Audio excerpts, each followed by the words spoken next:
Live in ರಿಲೇಶನ್ಶಿಪ್ನಲ್ಲಿದ್ದಂತಹ ಜೋಡಿಯೊಂದು ಹಣದಾಸೆಗಾಗಿ ತಮಗೆ ಹುಟ್ಟಿದ ಗಂಡು ಮಗುವನ್ನ ಮಾರಾಟ ಮಾಡಿದ ಘಟನೆಯೊಂದು ಕೋಲಾರ ಜಿಲ್ಲೆಯ ಶ್ರೀನಿವಾಸಪುರದಲ್ಲಿ ನಡೆದಿದೆ. ನೀತು ಎಂಬ ಮಹಿಳೆ ಮದುವೆಯಾಗಿ 2 ಮಕ್ಕಳಿದ್ರೂ ಸಹ ಗಂಡನನ್ನ ಬಿಟ್ಟು ಚಾಲಕನ ಕೆಲಸ ಮಾಡ್ತಿದ್ದಂತಹ ರಾಘವೇಂದ್ರ ಎಂಬಾತರ ಜೊತೆ ಶ್ರೀನಿವಾಸ ಪಟ್ಟಣದಲ್ಲಿ ಸಂಸಾರ ಮಾಡ್ತಾ ಇದ್ರು. ಇವರಿಬ್ಬರಿಗೆ ಕಳೆದ 6 ತಿಂಗಳ ಹಿಂದೆ ಗಂಡು ಮಗು ಜನಿಸಿದೆ.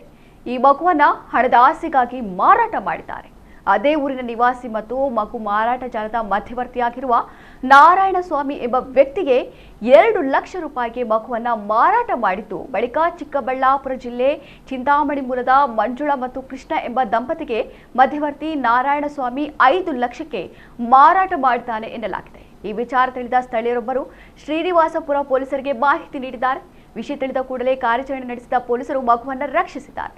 ಈ ದಂಧೆಯಲ್ಲಿ ಭಾಗಿಯಾಗಿದ್ದ ನೀತು, ರಾಘವೇಂದ್ರ ಮತ್ತು ಮಧ್ಯವರ್ತಿ ಸೇರಿ ಒಟ್ಟು 5ರನ್ನ ಪೊಲೀಸರು ಬಂಧಿಸಿದ್ದಾರೆ.